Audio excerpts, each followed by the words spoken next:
Breaking news today. Please subscribe and then check notification box to get all breaking news alerts.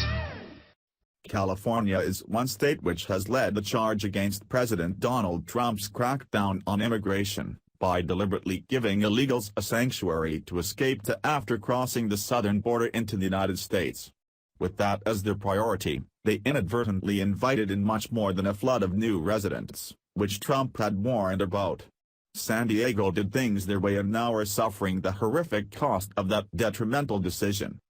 The city is now dealing with a horrific hepatitis outbreak, in part stemming from the terrible conditions that many of the city's homeless have been dealing with. 3 industrial-sized tents were opened up for the homeless in an effort to contain the outbreak. 2 giant tents that were larger were opened up later in the month. In total, approximately 350 single men and women could be held there. It is projected that approximately 2 more will be opened up again to deal with the increasing demand. One is specifically made for families and the other will be made for veterans. In total, they should all be able to hold 700 people collectively. 20 people so far have been killed due to the hepatitis A outbreak. It is the worst outbreak of its kind in over 20 years. The virus itself is expected to have been contained and contracted from feces. Since many homeless people defecate in the street, it is not at all uncommon that homeless people could contract it that way. Bob McElroy of the Alpha Project said, "There's going to be a marked difference in what we see on the streets today and what we see at this time next year." The nonprofit helped to fundraise for and opened a tent that opened just this past Friday. It was created because of not only the outbreak but increasing numbers of homeless people. If this strain of hepatitis is found on the street and the number of homeless people is continuing to rise, then it is not a ridiculous theory to say that this outbreak number will continue to rise as well. The Daily Mail reported. Verna Vaspender, 47, was among the first to move from the campground. She rolled in with her little black dog, Lucy Louie, on the seat of her walker with a cardboard sign hanging off the back that read, "Don't touch the dog. The human bites."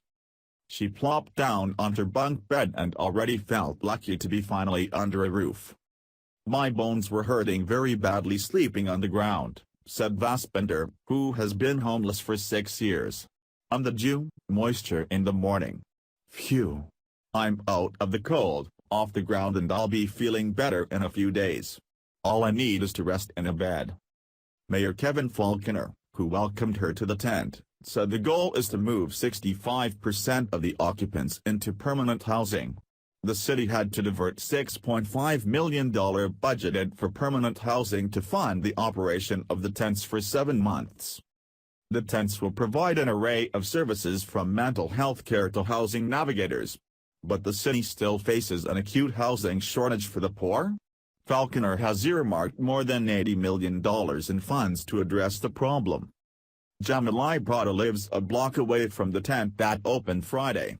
She said she is glad to see the streets being cleaned up, but she worries it may attract more homeless. Last Sunday, a homeless man high on drugs and with a bleeding hand ran into her apartment when she opened the door and locked himself in the bathroom. She and her 6-year-old son ran out and called the police. The man broke things in her bathroom, left bloodstains on the floor and scared her. "If this makes things more orderly, then I support this," she said. "But I'm worried. I don't want this to bring in more homeless to the area and people using drugs.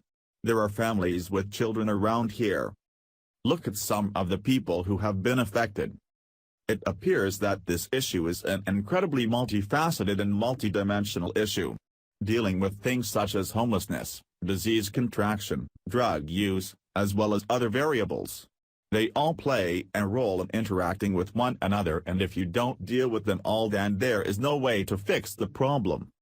Considering the homeless can sometimes be transient, there is certainly a concern with this outbreak spreading to other cities in California as well as across the United States. While that is a long shot, it is definitely a possibility that should be taken into consideration.